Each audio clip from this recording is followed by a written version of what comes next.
everyone, and welcome to my new YouTube channel. If you don't know about Talkative Mom is a platform for mothers, and it has now evolved into a mom app. My name is Ino, the founder, and I have here Mommy Dearest. You can call her Auntie Nanaya. Yes. So she's going to be my co-host throughout this season. We're going to be making beautiful Ghanaian local dishes while talking about difficult topics. But we're going to make it fun. We're going to be sharing about motherhood, about things from the past, how things were made. We're going to be discussing a host of topics that you guys would be so interested in. And so stay tuned for all the episodes. And we can't wait. By the way, today is Independence Day for Ghana. So happy Independence Day, happy 6th March. Happy birthday, Ghana. Happy birthday, Ghana. So today we are going to be making my mom's famous eto. She's going to show us how to make her eto. We have plantain and yam. And so Mom, please take over. Okay, so we will start with plantain. Okay. And the plantain is usually half ripe, or if you are fixed, you can do a bit of the green, okay, and then you add your ripe. Okay. You know, just to give you the taste that we need. It's usually done hot, steaming hot, so that you get the plantain well mashed. So for those of you who don't know, this is a local, I don't know if I should call it a masher. It's called apotoyiwa in our local language. A mashing bowl. People call it a yewa. It's a mashing bowl, and it's made of, what is this, guys? Is it clay? Clay.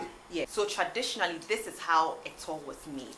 However, things have evolved now. People use machines. So actually, we use machines. We have a full machine at home that my mom uses to mash. But just to show you how it was locally made, in the past, this is how it was done. It was really tedious, but we'll get through it. So yeah, so right now we're just going to be mashing. When you are boiling the plantain, unlike ampesi that you put salt on the plantain whilst you are boiling it, eto you don't. Okay. You cook it like you are doing, you cooking for food. Okay. So without salt. Okay. So traditionally, you would have to, in fact, traditionally you should have even mashed the pepper and onion in the apotoyiwa before you even start mashing the plantain. Okay. But these days I have found a better way of doing it. So what I do is that I blend my pepper and onion, add salt to it, and cook it over fire for the water to come out of it before I add my red oil. Okay. Yes. So this is what I use to make my eto delicious. Okay. Yes. So this is what? Palm oil. This palm oil. This gravy. Okay. Really, it is pepper, onions, and salt. No tomato. And then you cook it on fire. So it's cooked. Yes. And then It's cooked. Yes. Okay. So I think this is what adds flavor to the eto. Yeah. Exactly. Yeah. After this pepper addition, traditional way is to add granite, the whole granite. Okay. But for me, I want the taste in there too. I'll add the granite paste to it. Okay. You guys, this thing makes it so yummy. Oh my goodness. When you add, like, you can taste the peanut butter taste in the eto. I just love it. If you are not a peanut butter fan, then maybe you might not appreciate it as much, but it's so delicious. It's just, I love it. And I'm not biased. My mom's eto is actually the best eto you ever have. Ask my brothers and their friends. They always storm here any birthday. They are here. Like, sometimes we can have like 13, 14 people at a sitting. And some people will be just, sending messages like, can you please leave some for me? Oh, mommy, please. Can you? Oh, mommy, please. So this year you didn't give me a talk. I always get this. Yes, seriously. We are going to send special all invitations to some of you to come and taste it because it's worth it. It's so good.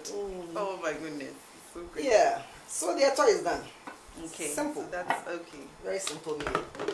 Traditionally, we use eggs for the eto. I remember when we were growing up, we didn't have even this size of eggs. Very small eggs. Yeah. The traditional local hen. My late mom, may her soul rest in peace, will actually put a knife on the egg and give us wedges. So you will have a wedge. So one egg will go for about 6 people. This is how my mom used to serve us. So everyone will have this, Exactly. even including the birthday person. No, the birthday person will have a whole egg. Okay. Okay. But you see, you should remember that eto is our traditional everyday meal. The plantain eto. I kept telling you guys when you were young that the plantain eto is not for The special traditional, occasions. yeah. But you people insisted that you prefer the plantain. Yeah. For festive occasions, it is yam eto. Okay. So for birthdays and celebrations, it's yam eto. Okay. Yeah, the everyday meal is the plantain eto. Okay. But because you like the tastes of the ripe plantain and all Yeah. that, you've made it into your celebration. Yeah, because meal. we Yes. enjoy plantain eto. Yes, so these days I've succumbed to allowing them to have the plantain. So the eto. plantain eto was like everyday food. It's everyday food, everyday meal. Okay. In everyday lunch. When we were growing up, we had 2 eggs. If it's your birthday, 2 eggs. And my mom, I remember we had these plates, and mine was in the shape of a teddy bear, and the teddy bear, the 2 ears. So when it's your birthday, you put 1 egg in 1 ear, another egg, and you feel so special. And it was nothing. It was literally eto and eggs. That was it. Oh yeah, and then I think Daddy would insist that we add granuts to it. So, Granuts, but yeah, I didn't really granuts. like the Yes, whole granuts. Because that's the traditional. That's way how, of eating yeah, that's eto. how. And Yes. then as we grew, it started evolving. Now eto is very bougie. Like we add Now my corned eto beef, is more of a Miss Grill. chicken, So there's pork, there's fish, There's fish. there's corned beef. there's corned beef, there's And then when I'm doing yam, I always add the baked beans because of the yam. Because yam tends to be dry. yeah, that's Yes, true. and that's then true. yam is not sweet as you have it in a plantain. Yeah. So the baked beans, kind of bring up that sweetness. Yeah, So yeah. it's my own addition. So So we are going to move on to The the yam. yam eto. yeah, and for me, I always add a bit of butter to the yam. I think that's like the brofilized new way of doing it. Growing up, what you guys add into it? It was butter. Yes, I'll add butter, margarine or something. Okay, so it was it always enhance the flavor. No, but growing up, I'm talking about when you were younger. No, when I was Well, younger. yeah, oh when no, hey, what if I was younger? That's what I was asking. So what were you guys using back then? Just the oil, The uh-huh. oil. Yeah. I mean, when I grew up, I decided to add some yes, some contemporary So touch to it. when you boiled the yam, did you add salt to it already? No. You didn't? Okay. No. All right. There's this belief, whether it's a myth or whatever, that when you add the salt, it makes it sticky.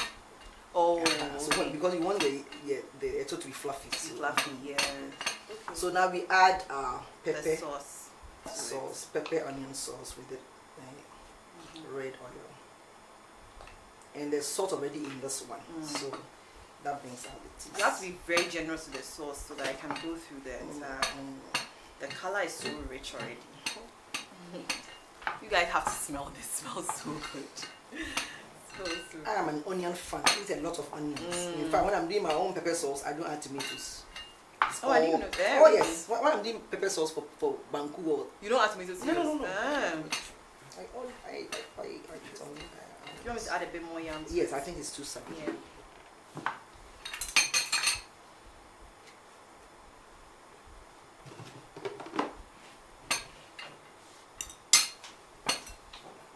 Can I have a wooden spoon?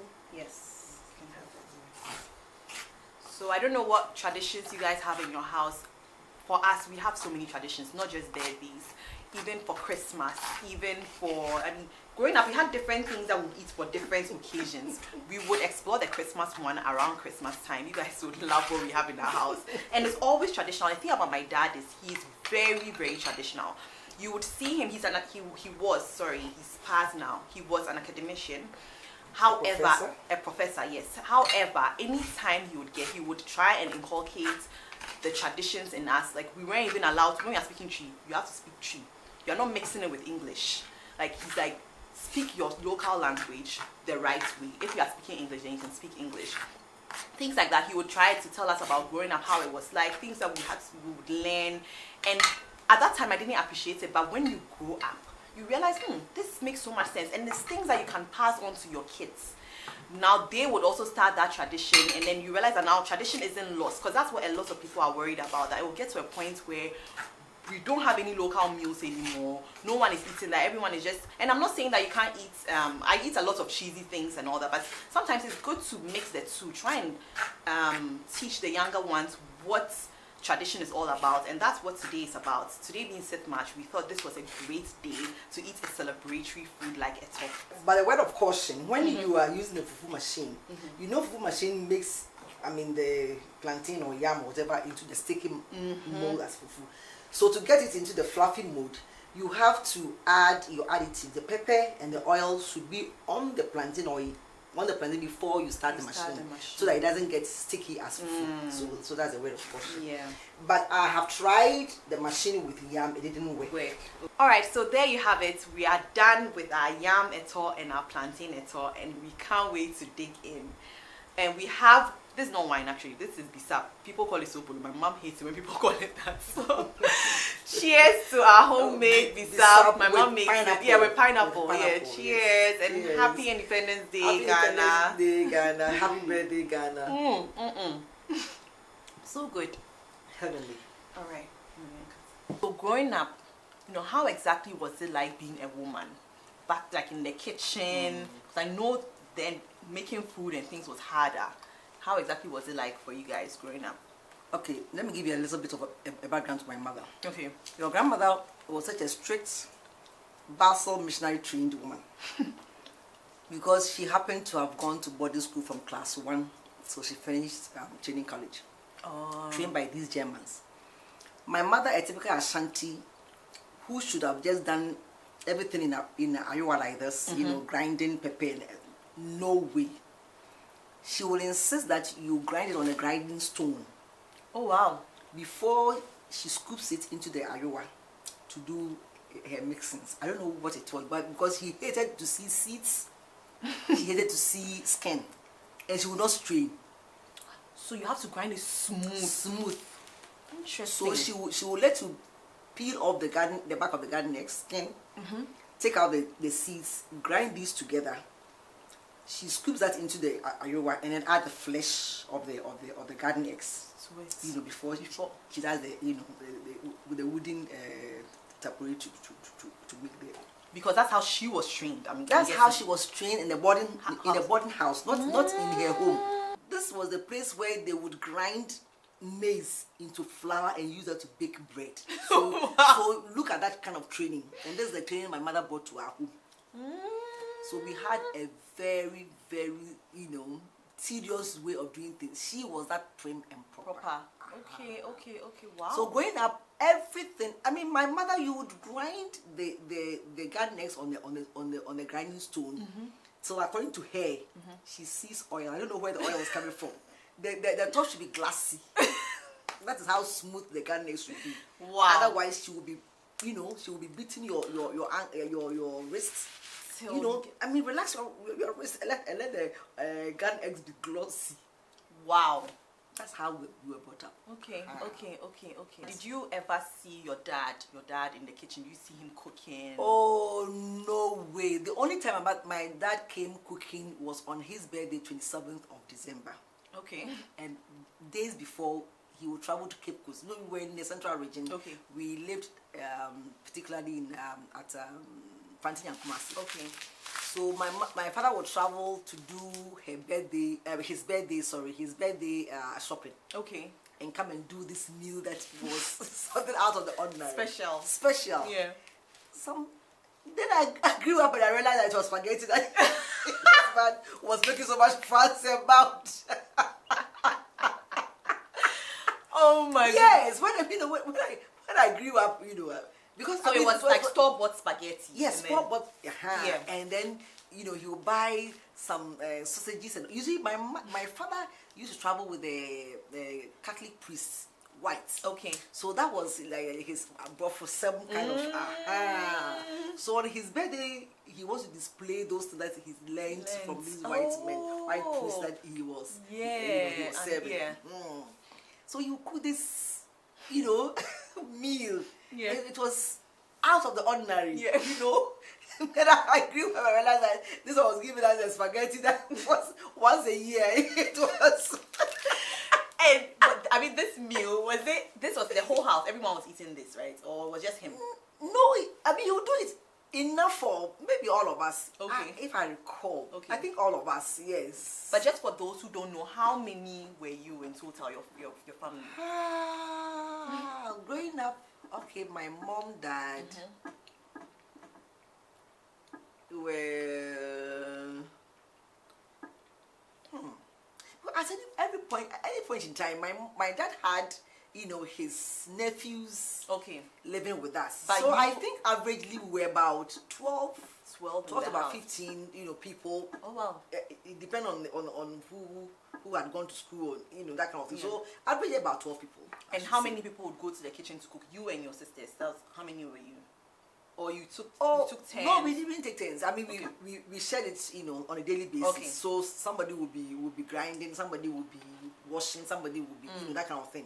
Okay.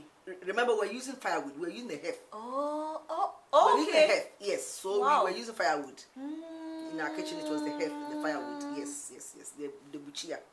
Yeah. So when you say kitchen, this is an outdoor kitchen. No, It's not- it was a room. Oh, okay. Oh, yes.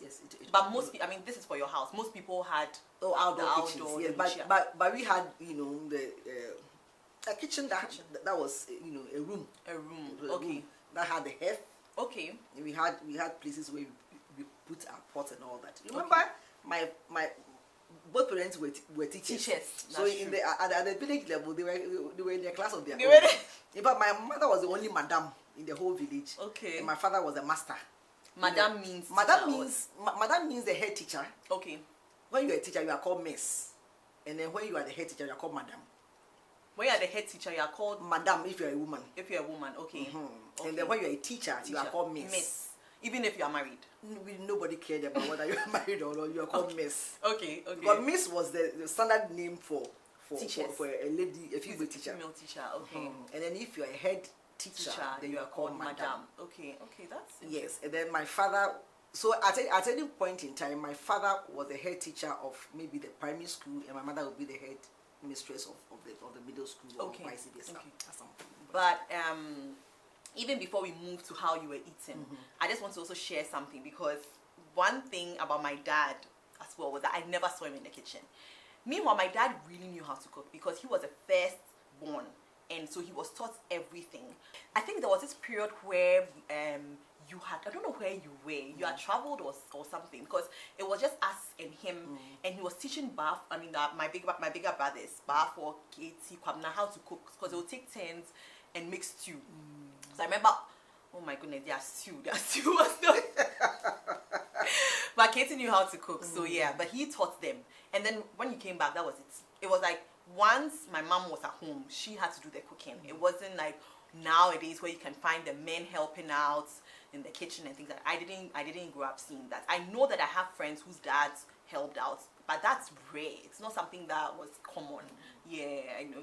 But how was eating like? Where were you eating? Oh, we had this local local small table that we sat wood there, Okay. that we sat around and So sat what- on kitchen stool and ate. Oh, okay. In the kitchen. In the kitchen or in the courtyard. Okay. Yeah. Okay. That's Or on but the you, veranda or but something. you all ate as a family together. Most times, and I remember my mom will not eat when my father hadn't returned, from wherever. Oh, interesting. Okay. You know, it's actually very interesting, because I feel that a lot of things that you learned growing up, you brought it into your marriage. Naturally. Yeah. Naturally. Because I vividly remember my mom. There was a Sunday where she was going up and down trying to get food for my dad, and I remember my dad telling me that he doesn't know why she's so bent on serving him at that time when he wasn't hungry, and she actually got offended. It was very funny, because but that was how it is. I think for her, that's what I believe. I believe that a lot of things that you saw, that was what you took into your marriage. Exactly. And believe me, I know my dad also wanted to be served, but then sometimes you act like, oh, it wasn't that deep. I mean, you don't have to go up do. And another thing my dad hated was. Another thing my mom hated was that my dad didn't want me to be going to the kitchen with my mom. Every time, he would rather I sit by him and chat. I'm a talkative, you people already know. And I'm the only one who will be with my dad. and then entertain all his talking and all that. So I was the only girl, so he loved me being by his side versus being in the kitchen with her. And growing up, I also hated being in the kitchen. I'm not even going to lie to you guys, because I was the only girl. My brothers are out there playing, riding bicycles, and then I'm caught in the kitchen. Why? Sometimes I really believe that if you had probably brought all of us into the kitchen, that would have been easier for me. Yeah, that would have been easier for me. But I think it was that mentality of like, oh bad day, you have to be in the kitchen. And so I just didn't get, I just thought it was unfair. And I was also getting very, very scared for you because I thought that maybe you grow up and you don't know how to cook. And I was so concerned. Even up until we came to this home. That was 2006. That was 2006. At that time I was 16. Yes. I was 16. And this girl will not come to the kitchen, and the father will not encourage her to come. Yeah. And I was so angry in myself that what kind of girl am I bringing up?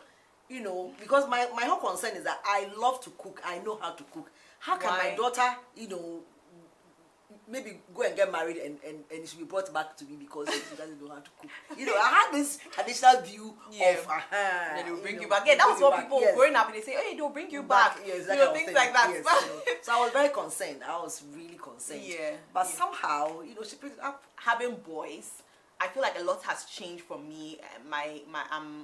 I'm learning a lot of things, and I'm telling myself that, you know what, it will be good for them to also learn how to cook. Just because even for my husband, he was the same way. He had the same upbringing where he doesn't know how to cook too. And he would have loved to learn how to cook, but hey, it wasn't something that he was taught. So I said, okay, you know what? My sons will learn how to cook. DJ, he is just like me. He actually loves to know things, and he's curious. Like, he wants to be in charge.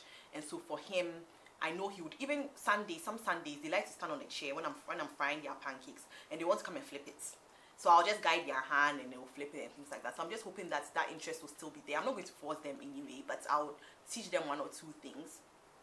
If they pick it up, fine. If not, but if they do, I'll be very happy, because it is a life skill. It's good to learn. You never know where you find yourself. Yeah. So I think that brings us to the end of this episode. I hope you guys enjoyed it. I hope you guys loved it. If you did, please don't forget to click the subscribe button and like this video. And we have so many more videos ahead. You guys won't believe the topics we're going to be discussing. And if you love my mom, you can call her Auntie Nanaya, like I told you. Don't forget to leave a comment if you like this video. Don't forget to share it. And we'll see you in the next episode. Bye.